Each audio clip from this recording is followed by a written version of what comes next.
Welcome to another trade recap video. Today is Thursday the 6th of August and we're gonna go over the one and only trade that I ended up taking today on the Nasdaq during New York to pass my first evaluation account with Lucid and get funded.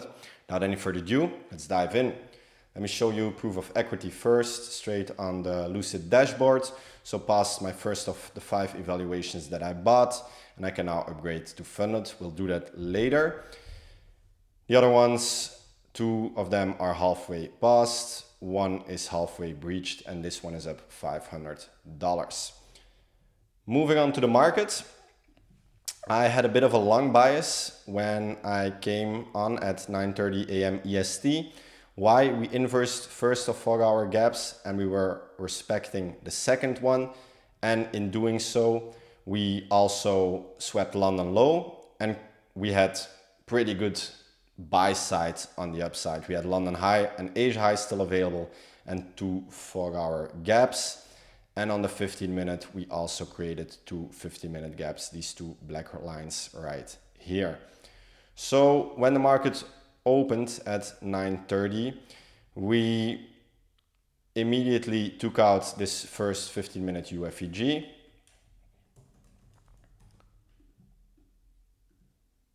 We're gonna go over the whole market today, by the way, because it was a pretty crazy session for my strategy.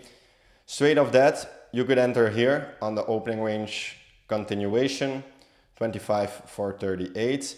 Personally, I had too much of a long bias to do so.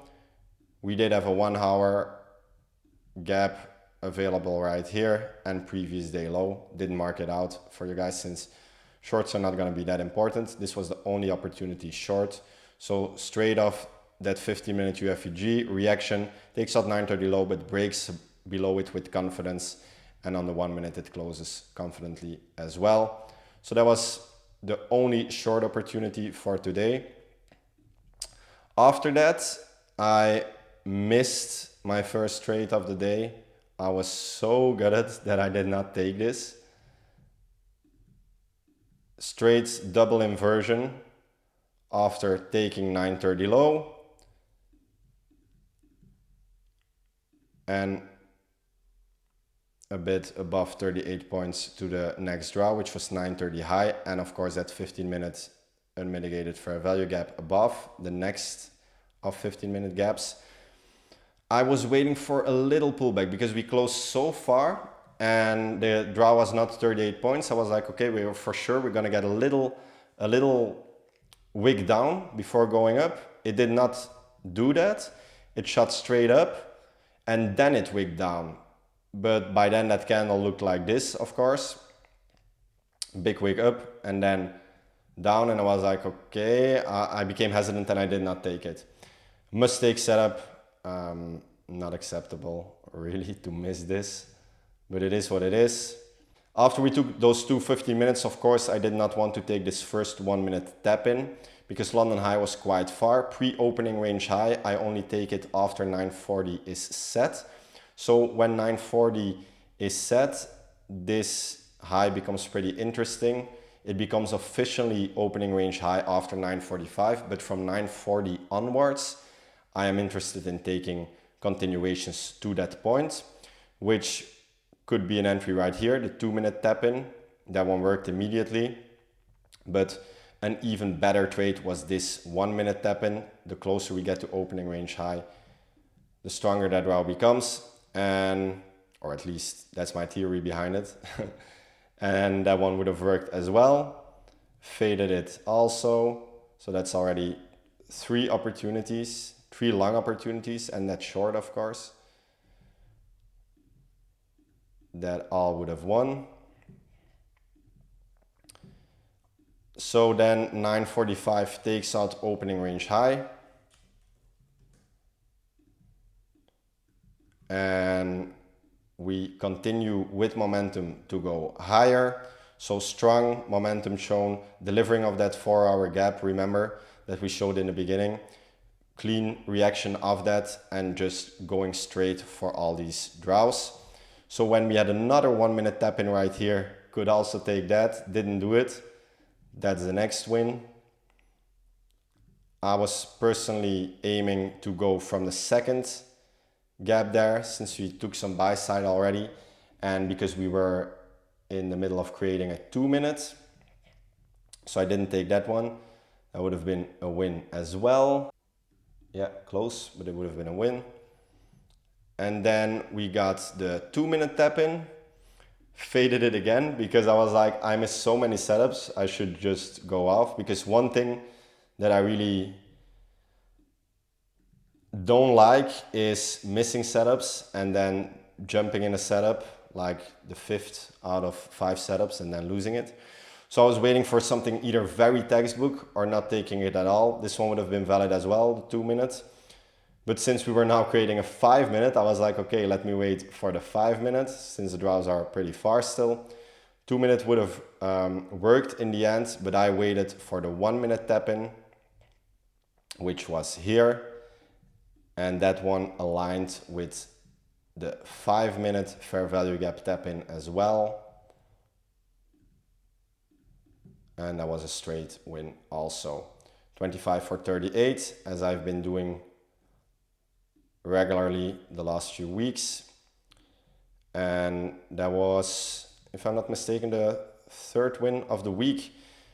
Up 6R so far on this week, on the last 2 weeks, sorry. Been trading evaluations, of course, so aiming to take this form into the funded stage. And after that, we took out 6 AM high right here. We started consolidating for a little bit. We then had a 30-second fair value gap continuation. This one, this is the entry candle, this is the fair value gap, this is the continuation towards this London high, if I'm not mistaken. Yes, that's London high. So that one would have been valid as well, this 30-second continuation.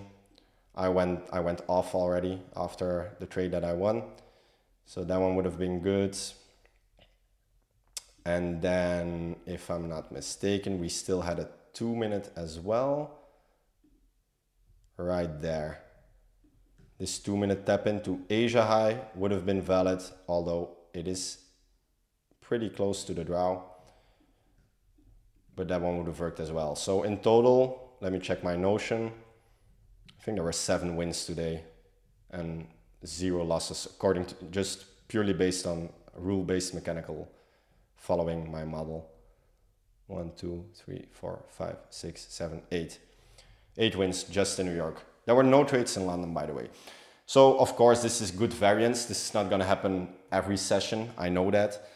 But I really should take more trades, because on days like this, or on a couple days like this, it's not irregular to have the same achievements as I had over the last 2 weeks. What I mean by that is I bought 5 evils 2 weeks ago. I passed 2 of them halfway. One is completely passed, one is halfway breached, and one is a bit above break even.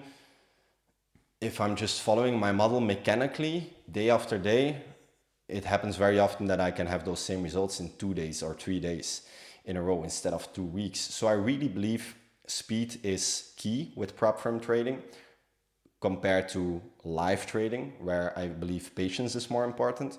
But with prop firm trading, I really want to train myself to mentally and emotionally be able to take more setups a day. Again, today took 1 win and I got off. And I was even planning to get off before I took that win, because I already missed 3 to 4 trades that I talked myself out of. So that's definitely my biggest working point. I'm excited for what is coming next. I have 3 options basically for my next trade. I either take it straight on this account that got funded today. My plan is to full port the whole drawdown on these funded accounts. So risking 2K to make 3K potentially. So that's one option, taking my next trade on the funded account. Second option is taking it on the account that is halfway breached, because that is the next account in line. And the third option is taking it on another evaluation that's already halfway and trying to get a couple fundeds before I risk or put risk on my first funded. Probably the last option is what I'm going for, but I'll let you guys know tomorrow. Thank you for watching. If you have any questions, leave them down in the comment section below. I'll be very happy to help you. Other than that, wish you the best day of your life so far. What that means is tomorrow is gonna be even better. Goodbye for now.